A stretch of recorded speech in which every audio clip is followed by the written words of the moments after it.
Bismillahirrahmanirrahim. Assalamualaikum warahmatullahi wabarakatuh. Alhamdulillah.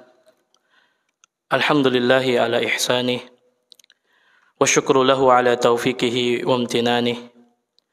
Wa ashhadu an la ilaha illallah wahdahu la syarika lah ta'ziman li sya'nih. Wa ashhadu anna Muhammadan abduhu wa rasuluh ad-da'i ila ridwanih. Salawatullahi wa salamuhu alaih wa ala alihi wa ashabih wa man tamassaka bi sunnatih wa iktafa atharahu ila yaumiddini wa ba'd. Ma'asyiral muslimin, ikhwatal Islam wa ikhwatal iman, a'azani Allah wa iyyakum. Bapak dan Ibu sekalian, jamaah Masjid Al-Istiqamah yang semoga Allah muliakan. Alhamdulillah, kita tak bosan-bosannya untuk senantiasa memuja dan memuji Allah Subhanahu wa ta'ala atas segala limpahan nikmat serta karunia yang Allah Subhanahu wa ta'ala anugerahkan kepada kita, sehingga alhamdulillah kita masih diberikan kemudahan oleh Allah Subhanahu wa ta'ala untuk menyibukkan diri kita dengan mengisi hari-hari kita dengan ketaatan kepada Allah Subhanahu wa ta'ala. Dan ini nikmat yang harus kita syukuri. Tatkala Allah Subhanahu wa ta'ala sibukkan diri kita dengan aktivitas-aktivitas ketaatan. Karena jika kita disibukkan dengan sesuatu keburukan, maka tentu yang akan kita dapatkan adalah penyesalan. Oleh karena itu, Al-Imam Asy-Syafi'i rahimahullahu ta'ala pernah mengatakan, wa nafsuka illam tushgilha bil haqq wa illa syagolatka bil batil. Dan diri kalian, kata Imam Syafi'i rahimahullah, jika kalian tidak sibukkan dengan sesuatu yang hak, maka kita akan disibukkan dengan yang batil. Maka satu hal yang harus kita syukuri ma'asyiral muslimin, tatkala di tengah kesibukan kita mencari nafkah, di tengah kesibukan kita bekerja, kita masih menyibukkan diri dengan sesuatu yang bermanfaat. Salat berjamaah, kita lanjutkan dengan kajian ilmu, maka ini nikmat yang harus kita syukuri. Mudah-mudahan apa yang kita lakukan selama ini dari amal-amal ketaatan, mudah-mudahan menjadi pemberat amal timbangan kita di yaumil mizan kelak. Dan kita bersyukur kepada Allah Subhanahu wa ta'ala di mana kita masih diberikan kemudahan oleh Allah untuk belajar ilmu agama. Ya, sebagaimana kita sudah jelaskan pada pembahasan di bulan yang lalu, bahwa di antara orang-orang yang dibenci oleh Allah Subhanahu wa ta'ala, innallaha yubghidu kulla alimin bid dunya jahilin bil akhirah, yaitu mereka yang pakar, yang terdepan, yang peduli terhadap urusan dunia namun lalai terhadap urusan akhirat.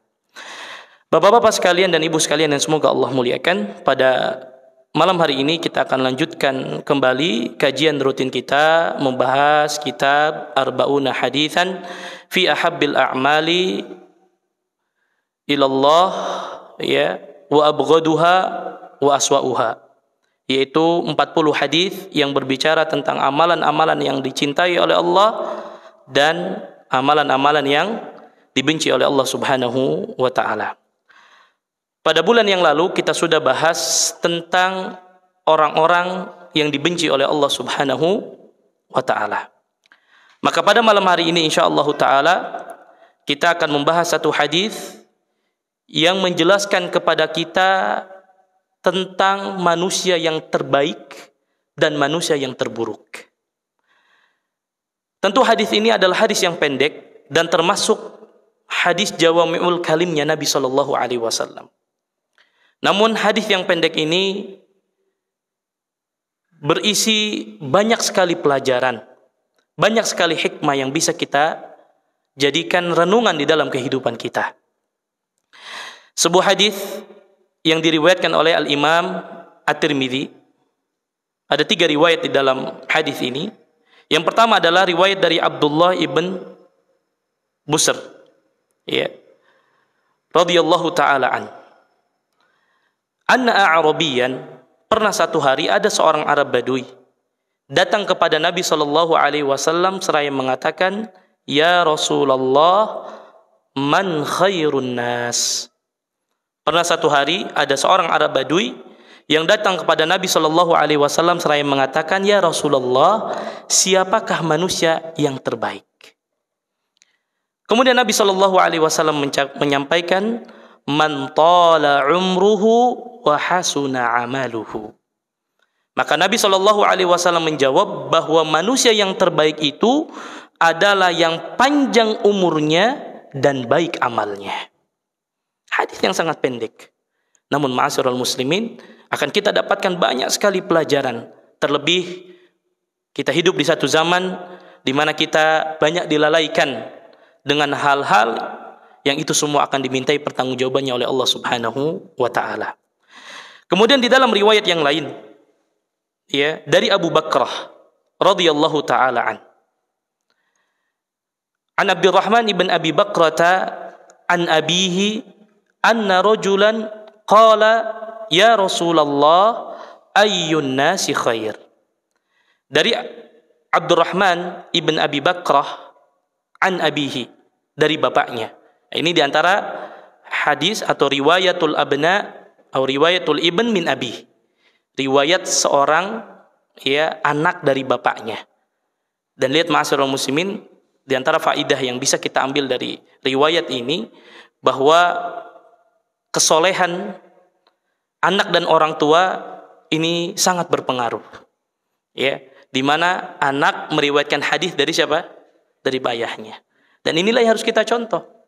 Artinya kalau kita saat ini datang ke kajian ilmu, mungkin keluarga kita tidak hadir, mungkin istri kita sibuk dengan anak-anak kita, ya, maka pulang kita yang sampaikan kepada mereka, ya, kita sampaikan apa yang kita dapatkan di majelis ilmu. Dan inilah yang dilakukan oleh para sahabat radhiyallahu taala anhum. Bahkan kita tahu kisah Umar bin Khattab radhiyallahu taala anhu dan salah satu kawannya, di mana mereka saling bertukar. Ya, di mana ada satu hari di mana Umar yang keluar untuk belajar di majelis ilmu, kemudian tatkala pulang ke kebun kurmanya disampaikan kepada kawannya. Berikutnya Umar yang jaga kebun kurma tersebut, berikutnya kawannya yang datang ke majelis ilmu, dan terus seperti itu. Ya, dan ini memang harus kita contoh. Bahwasanya ada seorang yang datang kepada Nabi sallallahu alaihi wasallam seraya mengatakan, ayyun nasi khair? Siapakah manusia yang terbaik? Siapakah manusia yang baik? Kemudian Nabi mengatakan, tala umruhu wa husuna amaluhu, yaitu mereka yang umurnya panjang dan amalnya baik. Kemudian di riwayat ini ditanyakan kembali, fa ayyun nasi syarrun? Lalu siapakah manusia yang paling terburuk di muka bumi ini? Maka Nabi SAW mengatakan, man tala umruhu wa sa'a amaluhu. Mereka yang Allah berikan umur yang panjang tapi amalnya buruk. Kemudian ikhwatal Islam wa ikhwatal iman, riwayat yang ketiga, ya, riwayat dari Abu Hurairah radhiyallahu taala an. Lihat satu hadis, namun riwayatnya berbeda-beda namun satu maknanya. Artinya satu hadis dengan hadis yang lain saling menguatkan. Dari Abu Hurairah radhiyallahu taala an, qala Rasulullah sallallahu alaihi wasallam, ala unabbiukum bi khairikum. Nah, di sini Nabi justru yang menyampaikan kepada para sahabatnya. Kata Nabi, maukah aku kabarkan kepada kalian siapakah orang yang paling baik di antara kalian? Qalu na'am ya Rasulullah. Maka para sahabat mengatakan, tentu ya Rasulullah. Qala khiyarukum atwalukum a'maran wa ahsanukum a'mala.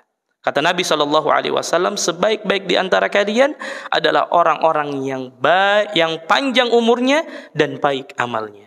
Semuanya satu makna, ya, namun disampaikan dengan, ya, sighah yang berbeda-beda, dengan lafaz yang berbeda-beda. Artinya hadis ini saling menguatkan antara satu dengan yang lainnya. Ma'asyiral muslimin azanillahu wa iyyakum, di dalam hadis ini ada banyak sekali pelajaran yang bisa kita ambil. Ya. Baik, pelajaran pertama, ada satu pelajaran yang sangat menarik dari hadis ini. Di mana rawi yang pertama tadi, ya, Bishr, beliau salah satu yang meriwayatkan hadis ini, dan beliau termasuk seorang sahabat junior. Artinya secara umur masih muda, ya, jauh dengan Abu Bakar, jauh dengan Umar secara umur dan secara senioritas di kalangan sahabat radhiyallahu taala. Karena kita tahu bahwa di antara definisi sahabat adalah man laqiyan nabiyya sallallahu alaihi wasallam mu'minan bihi wa mata ala dzalik. Yang dikatakan sahabat Nabi itu mereka yang bertemu dengan Nabi, ya, syaratnya pertama bertemu, kedua apa? Beriman. Karena kalau saja sekedar bertemu, maka Abu Jahal, Abu Lahab bertemu dengan Nabi, bertemu, tapi tidak dikatakan sebagai sahabat. Maka syarat yang kedua wajib, mu'minan bihi, dia beriman. Dan syarat ketiga yang paling menentukan, bukan hanya sekadar beriman, tetapi wa mata ala dzalik, dia juga meninggal dalam keadaan Islam. Ya, karena ada orang-orang yang beriman kepada Nabi Shallallahu Alaihi Wasallam, bertemu dengan Nabi, tapi meninggal di atas kekufuran, maka tidak dianggap sebagai sahabat Nabi Shallallahu Alaihi Wasallam. Nah, Bishr radhiyallahu taala anhu ini seorang sahabat junior, ya. Bahkan tatkala Nabi Shallallahu Alaihi Wasallam meninggal pun umurnya masih sangat belia. Namun ada satu kejadian yang menjadikan Bishr ini termasuk sahabat Nabi yang umurnya panjang. Kenapa? Karena pernah satu hari Nabi bertemu dengan Bishr radhiyallahu taala an, dipegang kepalanya, diusap, kemudian Nabi bersabda, "Ya'ishu hadal gulam qarnan," kata Nabi. Anak ini akan tinggal hidup di dunia ini selama 1 abad. Berarti berapa tahun? 100 tahun. Dan ternyata doa ini diijabahi oleh Allah Subhanahu wa taala. Dan ini menunjukkan apa? Mustajabnya doa siapa? Doa Nabi Shallallahu Alaihi Wasallam. Ternyata Bishr radhiyallahu taala an hidup di dunia ini kurang lebih 100 tahun, ya. Dan termasuk seorang sahabat yang terakhir, ya, meninggal, dan beliau termasuk seorang sahabat yang meninggal di Syam. Artinya apa? Mustajabnya doa Nabi Shallallahu Alaihi Wasallam. Dan yang menariknya, Bishr ini sahabat yang meriwayatkan hadis tentang masalah umur. Ya, kata Nabi, sebaik-baik manusia man tala umruhu wa hasuna amaluhu. Ya. Bahwasanya manusia yang terbaik adalah yang panjang umurnya, yang baik amalnya. Masya Allah. Jadi sahabat ini didoakan oleh Nabi tentang masalah umur, dan beliau termasuk orang yang meriwayatkan hadis ini. Artinya apa? Beliau sangat termotivasi. Di umurnya yang 100 tahun dia gunakan dalam ketaatan kepada Allah Subhanahu wa taala. Ya. Ini menunjukkan apa? Mustajabnya doa Nabi Shallallahu Alaihi Wasallam. Maka pelajaran yang kedua yang kita ambil adalah bahwa doa Nabi Shallallahu Alaihi Wasallam itu mustajab. Ya. Kita ambil beberapa contoh di mana Nabi pernah mendoakan sahabatnya dan itu terjadi banyak sekali. Kita ambil sedikit saja contoh. Misalkan yang pernah kita bahas juga di majelis ini, ya, tentang Ibnu Abbas radhiyallahu taala an. Kita tahu Ibnu Abbas adalah seorang sahabat Nabi yang Allah berikan kecerdasan yang sangat luar biasa, terlebih dalam ilmu tafsir. Ya, kita pernah sampaikan di majelis ini juga. Ya, pernah satu hari di mana para sahabat salah satu khalifah mengumpulkan para sahabat radhiyallahu taala anhum dari kalangan senior. Ya, ingin tahu tentang tafsir firman Allah Subhanahu wa taala, idza jaa nasrullahi wal fath. Ternyata sahabat yang senior tidak bisa yang tahu. Enggak ada yang tahu. Masing-masing ya menafsirkan dengan tafsiran yang ya kurang tepat. Ternyata yang mampu menafsirkan ayat ini siapa? Ibnu Abbas. Karena memang Ibnu Abbas di antara salah satu ya sahabat Nabi Shallallahu Alaihi Wasallam yang didoakan langsung oleh Nabi Shallallahu Alaihi Wasallam. Sebagaimana disebutnya sebuah riwayat yang sahih, anna Nabi Shallallahu Alaihi Wasallam dakhalal khala. Pernah satu hari Nabi masuk ke kamar mandi. Ya. Kemudian kata Ibnu Abbas, fa wada'tu lahu wudu'an. Kemudian aku bawakan air. Ya, untuk apa? Bertoharoh. Kemudian Nabi mengatakan, man wadu'a hadza? Siapa yang mengambilkan air untukku ini? Ya. Fa ukhbira, maka dikabarkan kepada Nabi bahwa yang mengambilkan air itu siapa? Ibnu Abbas. Maka Nabi pun mendoakan kepada Ibnu Abbas, Allahumma faqihhu fiddin. Ya Allah, faqihkanlah Ibnu Abbas dalam masalah agama. Dan dalam riwayat yang lain, Allahumma faqihhu fiddin wa 'allimhu ta'wila. Ya Allah, fakihkanlah, fahamkanlah Ibnu Abbas ini tentang masalah agama, wa 'allimhu ta'wila, dan ajarkanlah dia apa? Ilmu tafsir. Makanya kalau kita lihat di dalam kitab tafsir Ibnu Katsir, ya, dan kitab tafsir yang lainnya, ya, banyak sekali qala Ibnu Abbas, qala Ibnu Abbas, qala Ibnu Abbas. Ya. Dan ini menunjukkan apa? Akan mustajabnya doa Nabi sallallahu alaihi wasallam. Kita ambil contoh yang lain, misalkan Anas ibn Malik radhiyallahu taala an. Kita tahu Anas ibn Malik adalah salah satu pembantunya Nabi sallallahu alaihi wasallam yang berkhidmah kepada Nabi kurang lebih berapa tahun? 10 tahun. Ya, dan dihadiahkan langsung, diberikan langsung oleh ibunya. Siapa ibunya Anas? Ummu Sulaim. Ya, Ummu Sulaim datang kepada Nabi sallallahu alaihi wasallam selain mengatakan, "Ya Rasulullah, hadza Anasun khadimuka, ud'ullaha lahu." Ya Rasulullah, ini Anas, ya, aku berikan kepadamu agar dia berkhidmah, menjadi pembantumu, melayani segala kebutuhanmu ya Rasulullah. Ud'ullaha lahu. Ya, berdoalah kepada Allah, doakan Anas. Ya, ini juga diantara dalil bahwa bolehnya kita bertawassul, meminta doa dari orang soleh selama dia masih hidup. Adapun sudah meninggal tidak ada. Ya, ini doa diantara dalil yang menunjukkan bolehnya seseorang bertawassul bidu'ail muslim as-soleh, dengan doa seorang muslim yang masih hidup dan dia orang yang soleh. Maka Nabi SAW mendoakan kepada Anas ibn Malik, Allahumma akthir malahu wa waladah. Ya Allah, perbanyaklah harta siapa? Anas. Ya, wa waladahu, ya Allah, perbanyaklah anaknya Anas. Wa barik lahu fima a'taitahu. Ya Allah, berkahilah terhadap apa yang Engkau berikan kepada Anas. Dan ternyata tiga-tiganya doa ini dikabulkan oleh Allah Subhanahu wa taala. Anas termasuk sahabat Nabi yang hartanya banyak melimpah. Allah berkahi hartanya, dan termasuk sahabat yang panjang umurnya, banyak anaknya. Disebutkan dalam berbagai riwayat, ada yang menyebutkan 80 anaknya, ada yang 100 anaknya. Ya. Ditanya, Ustaz, dari berapa istri? Wallahu a'lam. Sepertinya lebih dari 1 istri. Ya. Ya. Sampai disebutkan dalam sebuah riwayat, Anas ketika meninggal dunia, ya, setelah itu hampir ada 100 ya anak keturunannya, ya, yang masih hidup saat itu ketika Anas ibn Malik meninggal dunia. Dan ini apa? Mustajabnya doa Nabi sallallahu alaihi wasallam. Makanya tidak salah kalau para sahabat radhiyallahu taala anhum, di mana ada kesempatan mereka meminta doa kepada Nabi sallallahu alaihi wasallam. Ya, bahkan Ibunda Aisyah radhiyallahu taala anha yang pernah kita bahas pada hadis-hadis sebelumnya, bahwa Aisyah pernah meminta doa kepada Nabi sallallahu alaihi wasallam. Baik. Ikhwatal Islam wa ikhwatal iman, azani Allah wa iyyakum. Kemudian pelajaran yang ketiga yang bisa kita ambil dari hadis ini, bahwa hadis ini tentu berbicara dan menjelaskan kepada kita bahwa umur adalah satu nikmat yang harus kita syukuri. Dan itu nikmat besar yang Allah Subhanahu wa taala berikan kepada kita.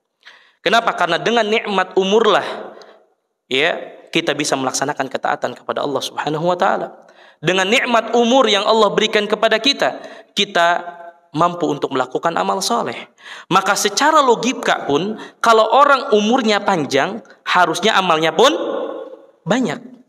Kalau amalnya banyak, berarti pahalanya pun banyak. Nah, itu kan pemahaman benarnya. Artinya berarti jangan sampai Allah berikan kita umur panjang, kesempatan umur diberikan yang begitu banyak, tapi kita tidak manfaatkan dengan ketaatan, sehingga apa? Itulah yang dikatakan oleh Nabi Shallallahu Alaihi Wasallam, seburuk-buruknya makhluk Allah, orang-orang yang diberikan nikmat umur yang panjang oleh Allah, tapi tidak diisi ketaatan kepada Allah Subhanahu Wa Taala. Bapak-bapak sekalian yang semoga Allah muliakan, bagaimanapun juga harus kita yakini bahwa umur yang Allah berikan kepada kita, demi Allah akan Allah mintai pertanggungjawabannya di hadapan Allah Subhanahu wa taala. Karena setiap kita diberikan jatah umur yang berbeda-beda. Dan setiap kita akan dimintai pertanggungjawabannya. Setiap detik dan nafas kita yang berada di dunia ini akan dimintai pertanggungjawabannya di hadapan Allah Subhanahu wa taala. Makanya Allah mengingatkan melalui lisan Rasulnya sallallahu alaihi wasallam, kata Nabi, la tazulu qadama 'abdin yaumal qiyamah hatta yus'al an arba'. Tidak akan bergerak kaki seorang anak Adam, kata Nabi sallallahu alaihi wasallam, sampai ditanya berapa perkara? 4 perkara. Dan 4 perkara yang pertama kali akan ditanyakan, wa an umrihi fima afna. Umurnya dia gunakan untuk apa? Ya. Artinya ini sebagai renungan untuk kita bapak-bapak sekalian. Antum yang sudah Allah berikan waktu 40 tahun, 50 tahun, 60 tahun, 30 tahun, 20 tahun. Semuanya akan dimintai pertanggungjawabannya di hadapan Allah Subhanahu wa taala. 20 tahun waktu yang Allah berikan kita gunakan untuk apa? Semuanya akan dihisab oleh Allah Subhanahu wa taala. Makanya nanti akan kita jelaskan jenis-jenis penyesalan yang Allah jelaskan di dalam Al-Qur'an. Penyesalan yang itulah yang harusnya sekarang kita jadikan sebuah pelajaran, kita jangan sampai seperti mereka menyesal. Allah berikan 30 tahun, 40 tahun. Bahkan nanti akan kita jelaskan bagaimana keutamaan umur 40 tahun. Yang seharusnya orang kalau sudah umur 40 tahun pemikirannya bijak. Yang sudah dia pikirkan adalah bagaimana urusan saya dengan Allah Subhanahu wa taala. Kalau Allah sudah berikan umur lebih dari 40 tahun harusnya mereka bijak. Makanya ma'asyiral muslimin, kalau kita lihat sebagian besar para nabi, ya Allah utus, Allah berikan nubuah itu di umur-umur berapa? 40 tahun. Karena umur 40 tahun umur yang sudah bijak. Orang sudah bisa menilai bahwa inilah waktunya saya untuk dekat dengan Allah Subhanahu wa taala. Artinya kalau orang sudah diberikan umur 40 tahun masih juga bergelimangan dosa dan maksiat, maka ciri bahwa orang tersebut bukan orang yang cerdas. Berarti belum diberikan hidayah oleh Allah Subhanahu wa taala. Oleh karenanya ikhwatal Islam wa ikhwatal iman, ya. Umur ini akan dimintai pertanggungjawabannya di hadapan Allah Subhanahu wa taala. Bahkan pernah satu hari Bishr Al-Harits rahimahullahu taala pernah mengatakan satu kalimat yang sangat indah. Pernah satu hari beliau mengatakan, marartu bi rajulin minal ubadi bil Basrah wa huwa yabki. Pernah satu hari aku melewati seseorang ahlul ibadah, ya, dan dia dalam keadaan menangis. Faqultu ma yubkik. Maka aku bertanya kepada ahli ibadah tersebut, apa yang membuat engkau menangis? Faqala abki ala ma farrattu min umri. Sesungguhnya aku menangis karena aku menyesali waktu yang telah berlalu dariku dan aku sia-siakan.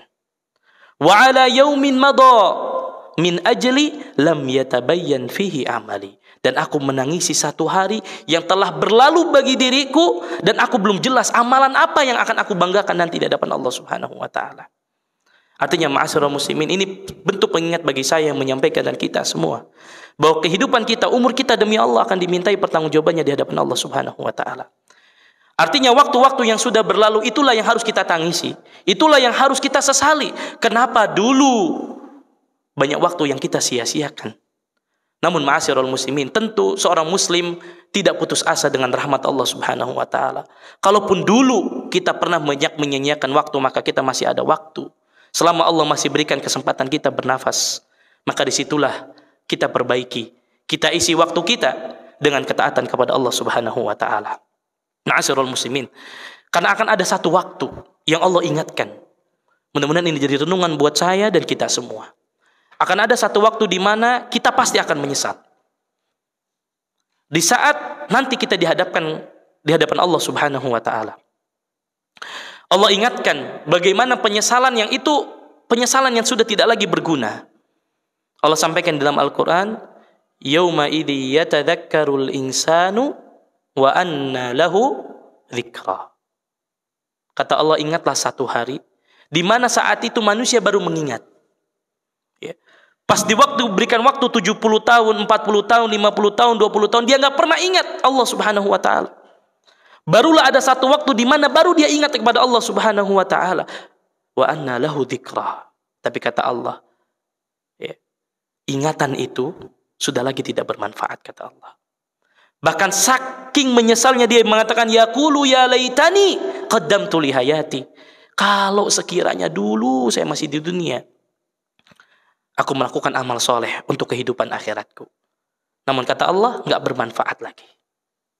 Nggak bermanfaat lagi apa yang kita sesali saat itu. Karena memang apa lagi yang mau kita lakukan? Yang kita tinggal tunggu adalah hisab. Karena sudah tidak lagi waktu untuk beramal bagi kita. Oleh karenanya ma'asyiral muslimin azani Allah wa iyyakum. Allah juga menjelaskan di ayat yang lain.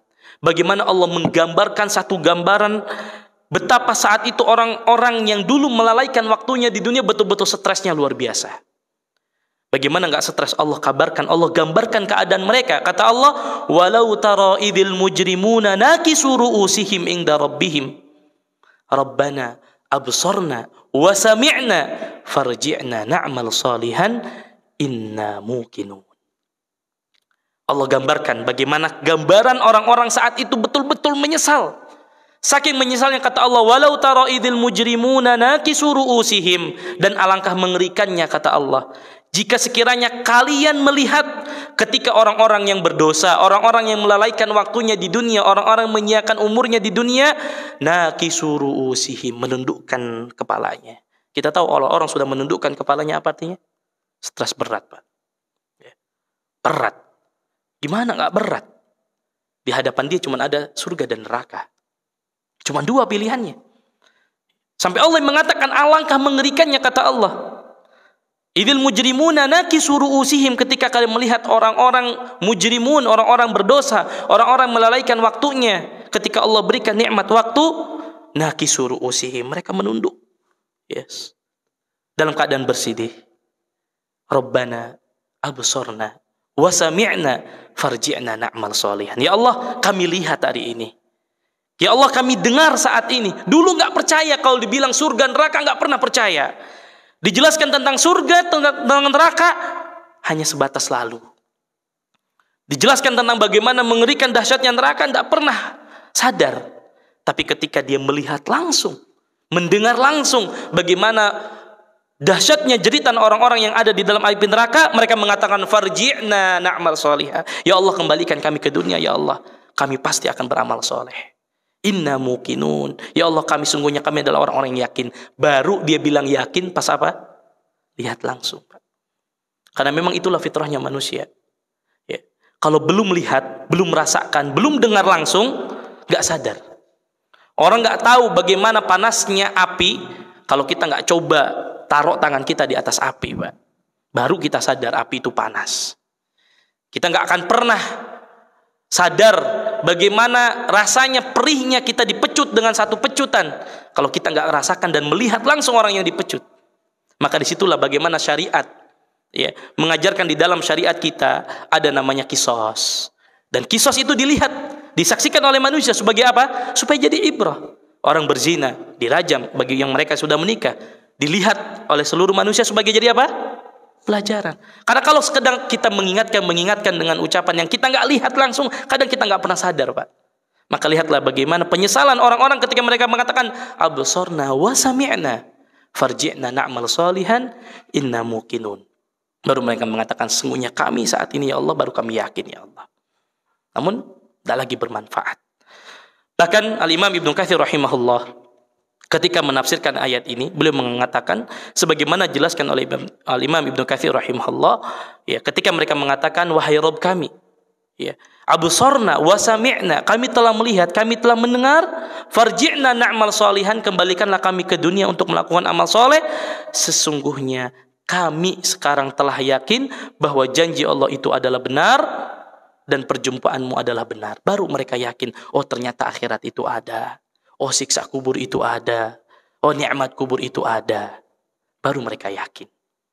Bahkan Qatadah rahimahullah ketika juga menafsirkan ayat ini, dia mengatakan demi Allah, ya, mereka tidak berharap dikembalikan di dunia untuk menjumpai keluarga. Lihat bagaimana dalamnya tafsirnya tafsirnya Qatadah. Beliau menafsirkan ketika mereka mengatakan farji'na na'mal sholihah, artinya apa? Yang di pikiran mereka, ya Allah kembalikan saya ke dunia untuk bertemu istri saya yang selama ini saya tinggalkan. Bukan. Udah nggak ada lagi kangen sama istrinya, Pak. Bahkan mungkin udah nggak kepikiran lagi anak istrinya, yang dia pikirkan apa? Keselamatan dirinya. Lihat Imam Qatadah mengatakan, ya, ketika Allah mengatakan farji'na na'mal sholihah, yang mereka harapkan dikembalikan ke dunia bukan untuk menjumpai keluarga. Padahal kita tahu, Pak, setiap kita pasti mencintai keluarga kita. Demi Allah, setiap kita mencintai keluarga kita. Kita cintai istri kita, kita cintai anak kita. Tapi saat kondisi itu, kita tidak pernah lagi mikirkan mereka. Yang kita pikirkan apa? Keselamatan kita. Ya. Kita nggak pikirkan lagi kerabat kita yang mungkin selama ini membantu kita. Tidak dipikirkan. Akan tetapi kata beliau, mereka berharap dikembalikan ke dunia untuk melaksanakan ketaatan kepada Allah Subhanahu wa ta'ala. Kemudian beliau memberikan nasihat, lihatlah harapan dan keinginan orang-orang yang tidak melaksanakan ketaatan kepada Allah ketika di dunia. Maka beliau memberikan, karena itu berbuatlah ketaatan kepada Allah sewaktu masih hidup di dunia. Bagaimana Qatadah rahimahullah ketika menafsirkan ayat ini, dia sisipkan nasihat-nasihat untuk kita ma'asyiral muslimin. Artinya apa? Ini pelajaran untuk kita, jangan sampai kita yang merasakan itu nanti. Bayangkan Pak, siapa yang gak cinta sama anak istri kita? Lupa kita Pak. Yang kita pikirkan, ya Allah gimana saya selamat? Artinya apa? Orang kalau sudah dihadapkan dengan satu keadaan yang dahsyat, dia gak akan pikirkan lagi keadaannya. Yang dia pikirkan adalah keadaan dirinya. Gak akan dia pikir lagi, ya Allah istri saya mana? Anak saya mana? Ya Allah, enggak. Dia pikir, ya Allah kembalikan saya yang penting ke dunia, saya mau beramal soleh ya Allah. Ya. Bahkan dengan semakna dengan ayat ini Allah Subhanahu wa taala jelaskan, asmi' bihim wa absir yauma ya'tunana. Alangkah terangnya pendengaran mereka saat itu, baru mereka betul-betul yakin ya, dengan apa yang mereka dengar. Dan alangkah tajamnya penglihatan mereka, kata Allah, pada hari mereka datang kepada kami. Ya. Sampai Allah gambarkan betapa pendengaran mereka benar-benar enggak terhalang lagi, jelas sudah pendengaran mereka. Mata mereka jelas melihat siksanya. Ya. Bahkan Allah menyampaikan ayat ini dengan menggunakan sirah ta'ajub, alangkah. Ya, Allah mengatakan alangkah jernihnya pendengaran mereka, jelas. Selama ini mereka pura-pura, ketika orang ada yang menasihati, pura-pura tutup kupingnya, pura-pura tutup matanya. Ketika Allah sampaikan kebenaran melalui orang-orang yang menyampaikan ya dakwah dan sebagainya, dia ada pura-pura tutup kupingnya. Saat itu mereka mendengar dengan jelas, kata Allah Subhanahu wa ta'ala. Kemudian bahkan ma'asyiral muslimin, bapak-bapak sekalian, penyesalan mereka bukan hanya mereka menyesali ya, artinya barulah mereka baru sadar saya salah gitu. Selama ini saya kemana ya, Allah jelaskan di dalam Al-Quran, wa qalu law kunna nasma'u aw naqilu ma kunna fi ashabis sa'ir ya, barulah mereka menyalahkan diri mereka sendiri. Andaikan kata kami dulu mau mendengar ya. Wa qaulu law kunna nasma, kalau sekiranya dulu kami mau mendengar setiap dakwah, setiap nasihat, setiap apa yang disampaikan. Au naqil, kalau sekiranya kami dulu mau berpikir, oh iya ini salah, ini benar, ini halal, ini haram, kenapa masih saya terabas juga ya. Ma kunna fi ashabis sa'ir. Kalau seandainya dulu kami mendengar, dulu kami pikirkan, kami nggak akan termasuk penghuni-penghuni api neraka, kata mereka. Siapa yang mereka salahkan Pak? Baru mereka menyalahkan diri mereka sendiri. Kalau sekarang mungkin kita nggak akan sadar Pak, nggak akan nyalahkan diri kita. Kita masih merasa benar. Di saat satu kondisi, maksiat pun kita terabas. Tapi saat itulah Allah ingatkan, baru kita salahkan diri kita sendiri, ma'asyiral muslimin. Ini menunjukkan apa? Ini menunjukkan betapa besarnya penyesalan mereka atas tingkah buruk mereka ketika dunia. Akan tetapi sekali lagi bapak-bapak sekalian, penyesalan itu tinggallah penyesalan, tidak akan lagi bermanfaat. Artinya kalau kita mau ambil pelajaran, ayo ambil pelajaran saat ini. Ya, sebelum apa? Sebelum nyawa lepas daripada jasad kita. Karena ma'asyiral muslimin, para ulama menjelaskan ada dua penyesalan yang akan kita rasakan nanti. Na'udzubillah. Mudah-mudahan kita tidak termasuk orang-orang yang menyesal nanti di akhirat, bapak-bapak sekalian. Kalaupun kita harus menyesal, kita menyesal saat ini. Ya, sebelum kita nanti akan menyesali apa yang memang kita lalaikan selama ini. Pertama, Allah jelaskan di dalam Al-Quran penyesalan pertama saat ajal datang menjemput kita. Dan ini akan dirasakan oleh setiap muslim. Penyesalan itu saat ajal baru kita sadar. Ya. Di antara contohnya adalah penyesalan orang-orang fasik. Ya, tentunya yang akan menyerasakan penyesalan ini adalah mereka yang banyak bermaksiat kepada Allah Subhanahu wa taala. Adapun orang-orang yang beriman kepada Allah, orang-orang yang melakukan amal soleh, justru kematian adalah tempat istirahat bagi mereka. Ya. Bahkan pernah saya sampaikan ya, ketika salah satu tafsir firman Allah Subhanahu wa taala yang berbicara tentang keutamaan istiqomah, innal ladzina qalu rabbunallah tsumma istaqamu tatanazzalu alaihimul malaikatu alla takhafu wa la tahzanu. Ingatlah ketika malaikat turun. Ya, para ulama mengatakan turun ini ketika kapan? Ajal akan menjemput kita. Ya. Adapun orang-orang yang istiqomah, orang-orang yang konsisten di atas ketaatan, ya, yang mengatakan qalu rabbunallah, Rabb kami adalah Allah, tsumma istaqamu, kemudian istiqomah, tatanazzalu alaihimul malaika, maka malaikat pun turun ketika sakaratul maut. Kemudian apa? Alla takhafu wa la tahzanu. Mereka mengatakan jangan takut jangan sedih. Para ulama mengatakan, malaikat mengatakan Allah takhafu wa la tahzanu di saat sakaratul maut datang kepada kita, kemudian datang memberikan kabar gembira, Allah takhafu wa la tahzanu. Karena ma'asyiral muslimin, siapa yang tidak sedih ketika kita akan meninggalkan dunia, karena yang akan kita tinggalkan adalah orang-orang yang kita cintai. Kita akan tinggalkan istri kita. Kita akan tinggalkan anak kita. Kita akan tinggalkan harta yang selama ini kita kumpulkan. Siapa yang tidak sedih? Semuanya pasti akan sedih. Jangankan kita akan meninggalkan dunia ini, kita mungkin akan pergi keluar kota meninggalkan keluarga kita beberapa hari. Ada kesedihan. Maka bayangkan bagaimana kesedihan ini kita akan tinggalkan mereka di dunia. Yang kita tidak tahu kapan lagi akan dipertemukan oleh Allah. Apakah nanti dipertemukan di surga? Apakah tidak dipertemukan lagi? Tentu akan ada satu perasaan di mana kita betul-betul sedih. Satu keadaan yang betul-betul kita stres. Kemudian tiba-tiba datang malaikat mengatakan, Allah takhafu wa la tahzanu. Engkau tidak usah takut, tidak usah sedih. Para ulama mengatakan engkau tidak usah takut dengan harta yang engkau tinggalkan. Jangan takut dengan orang-orang yang engkau cintai tinggalkan. Karena Allah akan jaga mereka. Coba Pak bayangkan. Bayangkan kalau seandainya kita dalam keadaan sempit Pak. Kita banyak masalah. Ya, kita mungkin gak punya uang buat makan. Anak istri kita nangis. Karena gak ada makanan yang dimakan. Kemudian tiba-tiba datang orang Pak. Tiba-tiba masuk ke rumah kita bilang, Pak gak usah sedih. Gak usah ragu. Nih kami bawakan makanan. Kami akan jaga mereka. Gimana Pak perasaan kita bahagianya Pak? Itulah yang akan dirasakan oleh orang beriman. Orang-orang yang istiqomah di atas ketaatan.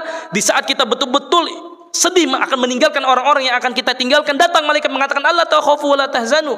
Jangan kau sedih, jangan kau ragu. Kami akan jaga keluarga engkau. Inilah para ulama mengambil satu kesimpulan. Bahwa ketaatan seorang akan bermanfaat bagi keluarganya Pak. Kalau bapak, ibu sayang kepada keluarga anak-anak kita, maka saat inilah kita jadi orang soleh. Supaya kita meninggal, mereka dijaga oleh Allah Pak.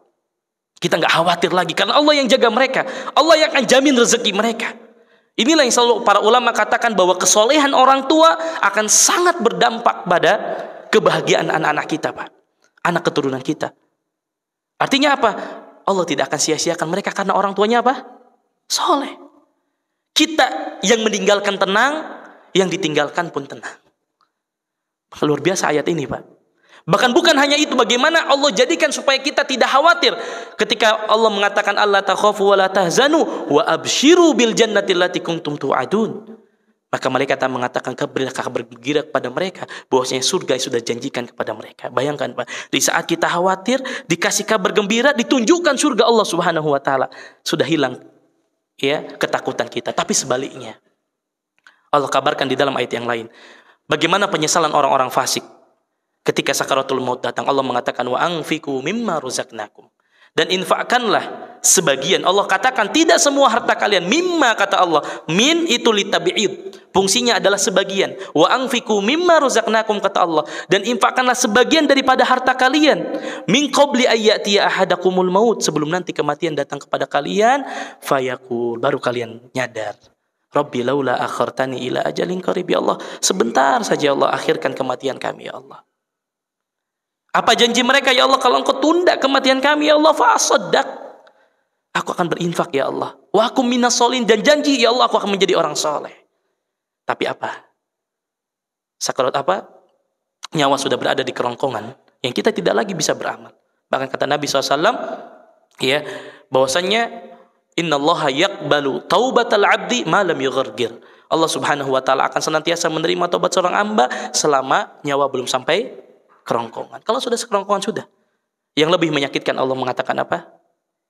Wala yuakhirallahu nafsan idza jaa ajaluha. Allah tidak akan menunda ajal kalian kalau sudah waktunya.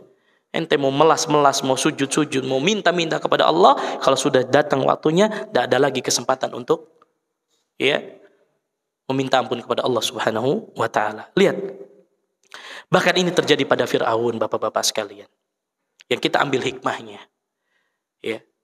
Fir'aun, manusia yang paling sombong di muka bumi ini, yang mengatakan ana rabbukumul a'la. Saya Rob yang maha tinggi. Gimana nggak sombong? Dia menolak kebenaran. Bahkan bukan hanya menolak kebenaran, dia yang merasa bahwa dia ya Tuhan yang menciptakan manusia, yang memberikan rezeki kepada mereka dan lain sebagainya. Saking sombongnya orang tersebut, Pak. Tapi apa? Di saat sakaratul mautnya, Allah jelaskan di dalam Al-Quran, hatta idza adrakahul gharaqu qala amantu annahu la ilaha illa alladhi amanat bihi banu Israil wa ana minal muslimin. Di saat ya dia dan bala tentaranya mulai akan ditenggelamkan oleh Allah Subhanahu wa taala, baru dia mengatakan amantu annahu la ilaha illalladzi amannat bihi banu Israil. Baru dia bilang, ya, aku beriman ya Allah. Di saat apa? Nyawa sudah di kerongkongan, baru bilang, ya Allah, saya beriman kepadamu ya Allah. Saya beriman tidak ada Tuhan yang berhak diibadahi kecuali hanya Engkau, Rabb yang diimani oleh Banu Israel, oleh Musa dan kaumnya. Baru sadar, Pak. Tapi apa? Sadarnya sudah terlambat. Apa kata Allah? Al-an. Sekarang ente Fir'aun baru sadar. Wa qad asaita qablu wa kunta minal mufsidin. Ente sekarang baru sadar Fir'aun. Kata Allah, dulu engkau telah durhaka. Sejak dulu ente sudah durhaka. Baru sekarang di saat nyawa berada di kerongkongan baru engkau sadar. Tapi Allah katakan, dan kamu termasuk orang-orang yang berbuat kerusakan. Artinya menyakitkan bapak-bapak sekalian. Di saat kita menyesal, di saat kita tidak lagi mampu beramal, itu kan sesuatu yang sangat menyakitkan. Di saat kita ingat kelalaian-kelalaian kita, dan kita nggak bisa lagi merubah kelalaian itu. Dan itulah Allah ingatkan dengan kisahnya Fir'aun. Allah ingatkan dengan ayat-ayat penyesalan ini. Ya, mudah-mudahan ini menjadi ibrah bagi kita. Dua ayat ini Bapak Ibu sekalian menunjukkan kepada kita betapa tidak bergunanya lagi suatu penyesalan ketika ajal sudah datang kepada kita. Maka ketika Allah masih berikan umur kepada kita, masih ada kesempatan Bapak-bapak sekalian.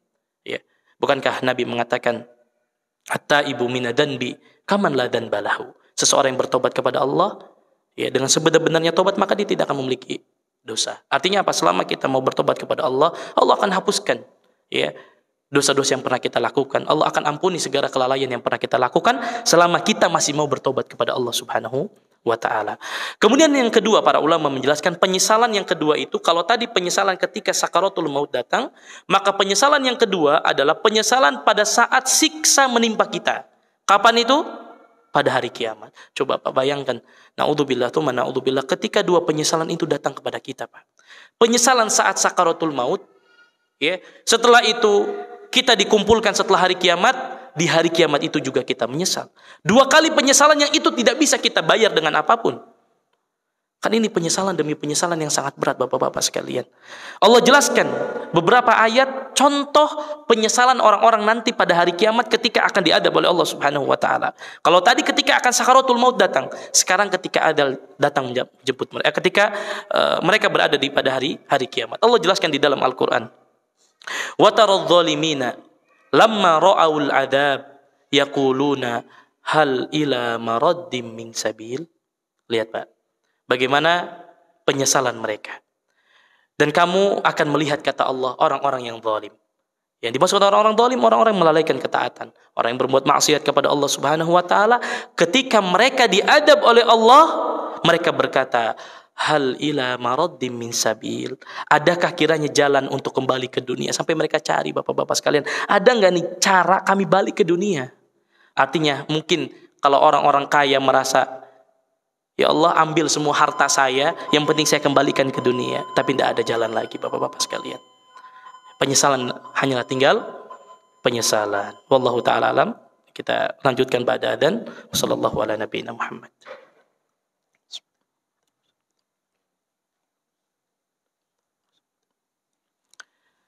Bismillahirrahmanirrahim. Alhamdulillahi wa kafa.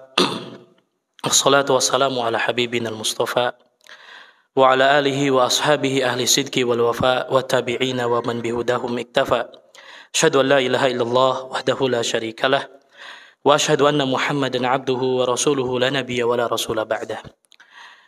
Bapak dan Ibu sekalian, para jamaah yang semoga Allah muliakan, di antara pelajaran yang keempat yang bisa kita ambil, dan ini pelajaran inti daripada apa yang disampaikan oleh Nabi sallallahu alaihi wasallam, khairun nas man tala umruhu wa hasuna amaluhu. Bahwa sebaik-baik manusia adalah yang Allah berikan umur panjang dan amalnya baik. Artinya di dalam hadis ini menunjukkan kepada kita bahwa ketika bapak-bapak sekalian Allah berikan umur panjang, kemudian bapak sibukkan umur bapak dengan ketaatan kepada Allah, maka demi Allah itu adalah nikmat yang besar yang Allah berikan kepada bapak-bapak sekalian. Terlebih bapak-bapak sekalian, yang harus kita syukuri adalah kita bersyukur Allah belum ambil nyawa kita, dan kita masih diberikan kesempatan untuk mendapatkan dan kita sadar. Itu yang terpenting, Pak. Coba bayangkan kalau sekiranya Allah sudah ambil nyawa kita di tengah-tengah ketidaksadaran kita terhadap pentingnya hari akhirat, Pak. Artinya apa? Kita bersyukur kepada Allah, kalaupun kita belum sadar dulu, kita masih ada waktu sekarang. Maka salah satu bentuk mensyukuri nikmat tersebut adalah dengan menyibukkan kita dengan ketaatan kepada Allah. Maka saya awali tadi di muqaddimah awal, ya, dengan apa yang dinukilkan oleh Al-Imam Ibnu Qayyim rahimahullah di dalam kitabnya Jawabul Kafi. Beliau menukilkan perkataan Al-Imam Asy-Syafi'i rahimahullah, nafsuka illam tushgilha bil haqq wa illa syagolatka bil batil. Bahwa dirimu, waktumu, jika kita tidak isi, kita sibukkan dengan sesuatu yang hak, maka pasti kita akan disibukkan dengan yang batil. Dan satu yang harus kita syukuri bapak-bapak sekalian, ketika Allah sadarkan kita saat ini, di saat kita belum diambil nyawanya oleh Allah, dan kita diberikan oleh Allah kesempatan untuk menyibukkan dengan ketaatan dan belajar ilmu agama. Salah satunya kita harus syukuri, Pak, ketika kita tinggal di satu tempat atau kita tahu ada tempat di mana kita bisa banyak belajar ilmu agama, Pak. Mungkin dulu kita belum sadar, saat ini kita sudah mulai menyadari betapa pentingnya ilmu agama bagi kita. Maka alhamdulillah, Pak, satu syukuri ketika Allah adakan adanya masjid ini misalkan. Ada banyak kajian ilmu. Ya, kita dimudahkan untuk bisa datang ke sini. Ada kajian hadis, ada kajian tauhid, ada kajian tazkiyatun nafs, ada kajian hadis. Itu syukuri, Pak. Karena tidak semua orang bisa mendapatkan nikmat ini, Pak. Berapa banyak di antara kita yang mungkin belum sadar akan tentang pentingnya kita belajar ilmu agama, Pak. Paling tidak kalaupun kita sibuk bekerja setiap pekan, kita ada waktu di akhir pekan untuk belajar. Maka nikmati dan syukuri ketika Allah berikan fasilitas kita belajar. Doakan mereka yang memfasilitasi hal-hal seperti ini, Pak. Doakan para DKM-nya, doakan para asatidahnya. Mudah-mudahan Allah berikan mereka kesehatan, ya. Dan ini nikmat dari Allah. Saya selalu sampaikan, Pak, bahwa di antara sebab kita bisa istiqomah adalah ada lingkungan yang baik, teman-teman yang baik. Saya terus terang, Pak, sekarang justru kajian makin marak itu justru di kota-kota. Malah yang di kampung lebih menyedihkan, Pak. Orang mulai justru jauh dari Allah Subhanahu wa taala. Kita syukuri, Pak. Kita syukuri. Ya, artinya apa? Kegiatan-kegiatan yang baik kita syukuri. Mudah-mudahan ya kesibukan kita hadir di kajian ilmu, kesibukan kita mengatur jadwal kajian, kesibukan kita mengadakan program-program kebaikan, mudah-mudahan itulah yang akan kita banggakan nanti di hadapan Allah Subhanahu wa taala. Maka ini kita harus kita syukuri bapak-bapak sekalian. Oleh karena itu, ya, banyak sekali nasihat dijelaskan oleh para ulama. Di antaranya misalkan apa yang dijelaskan oleh seorang tabi'in wanita, ya, Hafsah binti Sirin. Terutama dia menasihatkan bagi para pemuda. Dia mengatakan, ya ma'syaras sabab, khudhu min anfusikum wa antum syabab. Wahai para pemuda, ya, galilah potensi apa yang ada pada diri kalian selagi kalian masih muda. Fa inni ra'aitul amala fis syabab. Sesungguhnya aku melihat potensi besar beramal itu ketika kita di waktu muda. Kenapa? Karena kalau sudah kita tua, Pak, banyak sekali keterbatasan, Pak. Umur, fisik, pikiran. Ya, maka kalaupun itu sudah berlalu, ya Allah, dulu zaman muda saya nggak lalai dari Engkau, ya Allah. Sisa waktu kita manfaatkan. Kita masih punya anak-anak cucu kita, mereka yang coba kita jadikan pengganti masa lalu kita. Lalu kita dulu lalai, mudah-mudahan anak-anak kita sekarang tidak lalai, bapak-bapak sekalian. Oleh karenanya, ma'asyiral muslimin azani Allah wa iyyakum, jauh-jauh hari Nabi mengingatkan kepada kita, ni'matani maghbunun fihima katsirun minan nas, ni'matus shihhah wal faragh. Kata Nabi, ada dua nikmat yang kita hampir semua kita tertipu pastinya, Pak.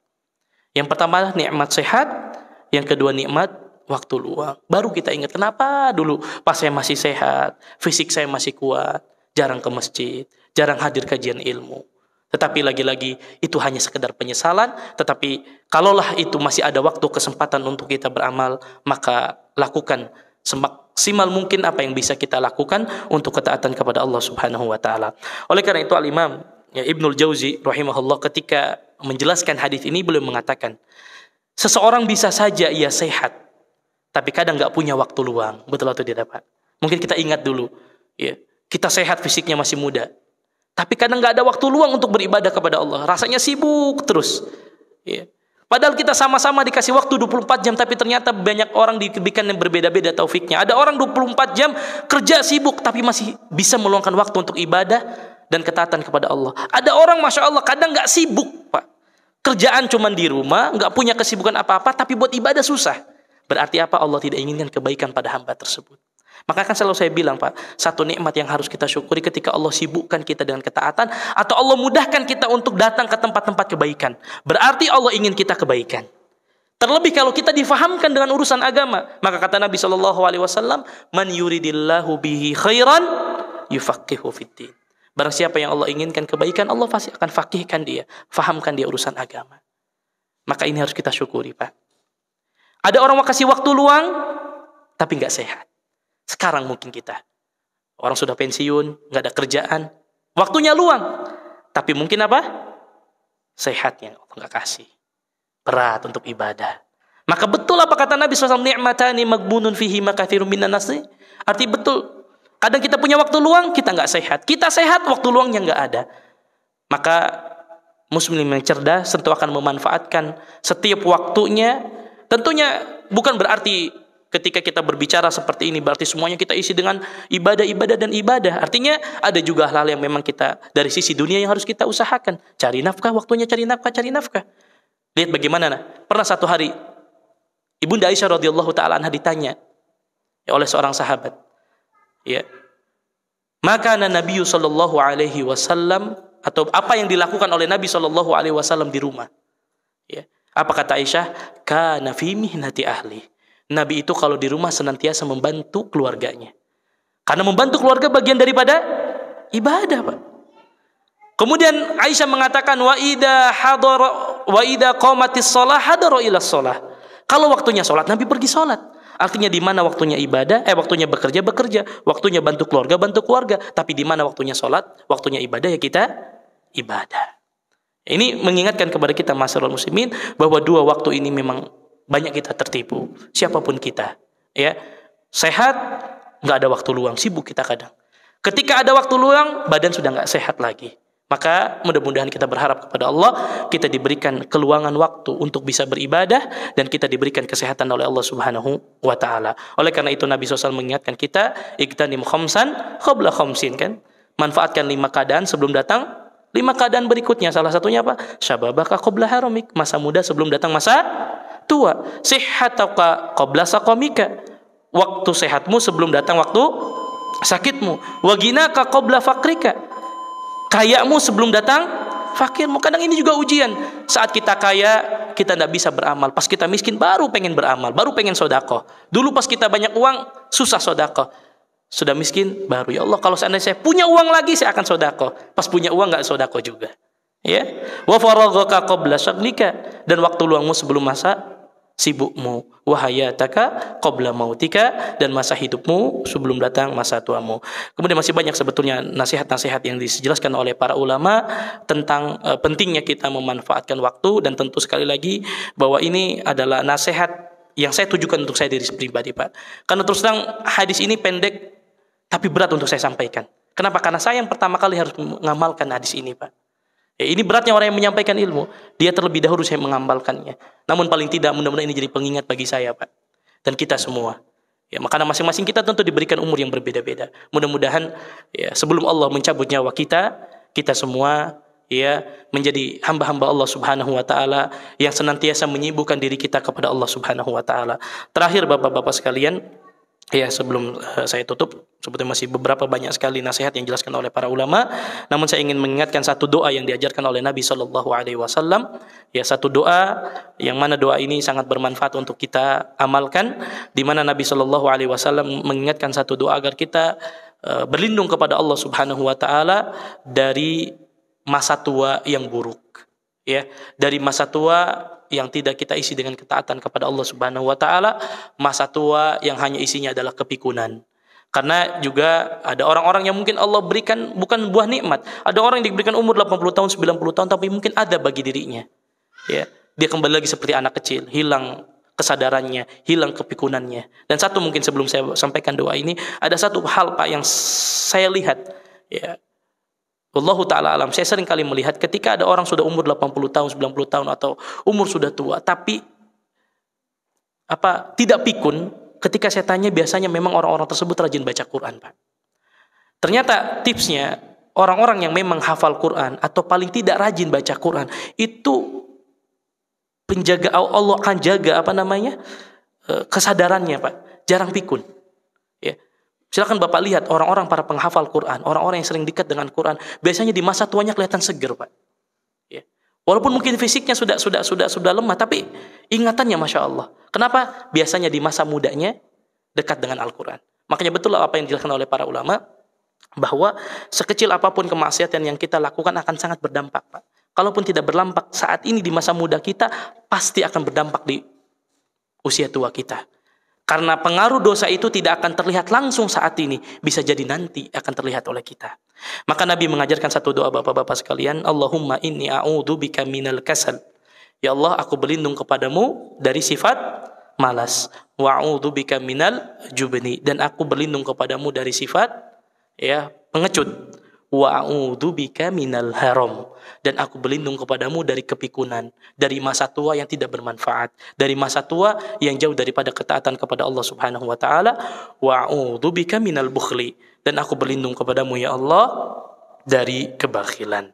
Ini doa yang hendaklah kita hafalkan. Allahumma inni a'udzubika minal kasal wa a'udzubika minal juban wa a'udzubika minal haram wa a'udzubika minal bukhli. Mudah-mudahan Allah Subhanahu wa taala memberikan taufik, inayah, hidayah dan kekuatan kepada kita untuk senantiasa istiqomah di atas ketaatan kepada Allah, dan mudah-mudahan kita diberikan kemampuan untuk melaksanakan, menyibukkan diri kita dengan sesuatu yang bermanfaat bagi kehidupan dunia dan akhirat kita. Wallahu ta'ala a'lam, sallallahu ala nabiyyina Muhammad. Kita tutup dengan doa kafaratul majlis. Subhanakallahumma wa bihamdika asyhadu an la ilaha illa anta astaghfiruka wa atubu ilaik. Assalamualaikum warahmatullahi wabarakatuh.